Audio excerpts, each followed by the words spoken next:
తాడపల్లిగూడెం గ్రామదేవత బలుసులమ్మ అమ్మవారి జాతర మహోత్సవం అంగరంగ వైభవంగా జరుగుతోంది. జాతరలో ప్రధాన ఘట్టం అమ్మవారి ఊరేగింపు కార్యక్రమాన్ని ఎమ్మెల్యే బొలిశెట్టి శ్రీనివాస్ ప్రారంభించారు. ఆలయం నుంచి అమ్మవారిని పట్టణంలోని ప్రధాన రహదారుల మీదుగా ఊరేగింపులు నిర్వహించారు. మేళ తాళాలతో వివిధ రకాల వేషాధరణలు, సాంస్కృతిక కార్యక్రమాలతో అత్యంత వైభవంగా అమ్మవారి ఊరేగింపు నిర్వహించారు. తాడేపల్లిగూడెం నియోజకవర్గ ప్రజల క్షేమం కోసం ఊరు సుభిక్షంగా ఉండాలన్న లక్ష్యంతో అమ్మవారి జాతరను వైభవంగా నిర్వహించామని, గూడెంలో ఎవరి ఇంటా వివాహం జరిగినా గ్రామ దేవతకు కానుకకు సమర్పించిన అనంతరం వివాహ క్రతువు నిర్వహించడం తరతరాలుగా వస్తున్న ఆచారమని తెలిపారు.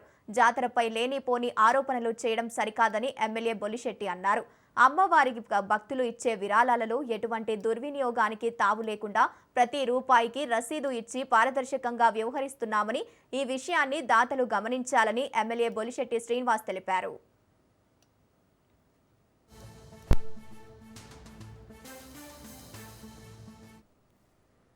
బలుసులమ్మ తల్లి ఉత్సవాలని మనం 2014 సంవత్సరంలో మరి ప్రతి పెళ్లికి మనం ఇక్కడికి అమ్మవారికి సర్వీస్ పానకాలు పోసి మన పెళ్లి స్టార్ట్ చేసే కార్యక్రమం ఈ ఊరు భక్తులందరికీ తెలుసు. మనలాంటి గ్రామ దేవత 2014 వరకు చిన్న గుడిలో ఏ రకమైన ఆవిడికి అభిషేకాలు ఏమి లేకుండా ఉన్న సమయంలో మరి అమ్మవారి ఆదేశాల మేరకు ఇక్కడ ఒక జాతర కార్యక్రమం జరగడం, దాన్ని మింజివేళ ఇక్కడ అప్పుడు కౌన్సిల్ చైర్మన్గా నేను, ఎమ్మెల్యేగా గౌరవనీయులు మాణిక్యాలరావు గారు ఉన్నప్పుడు, ఎండోమెంట్స్ మంత్రిగా ఉన్నప్పుడు 30 లక్షల రూపాయలు మనం కడితే 1 కోటి రూపాయలు అప్పుడు ప్రభుత్వం నుంచి వచ్చిన డబ్బులతో ప్రజలందరి సహకారంతో మరి గుడిని ఆ రోజు కట్టిన కాడి నుంచి ఎంతో దైవం మరి అందరి అనుగ్రహాన్ని ఇచ్చి ఆ రోజు నుంచి తాడేపల్లి పట్టణం ప్రజలందరినీ కూడా బాగా చూస్తూ ఎప్పుడు కూడా అన్నదానాలు అనేవి పిఠాపురం తర్వాత తాడేపల్లిలోనే మనం చూస్తూ ఉన్నాం.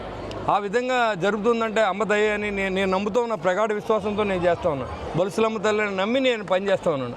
అంతేగాని ఎవరో మాట్లాడి ఇక్కడ నేను రాను కూడా.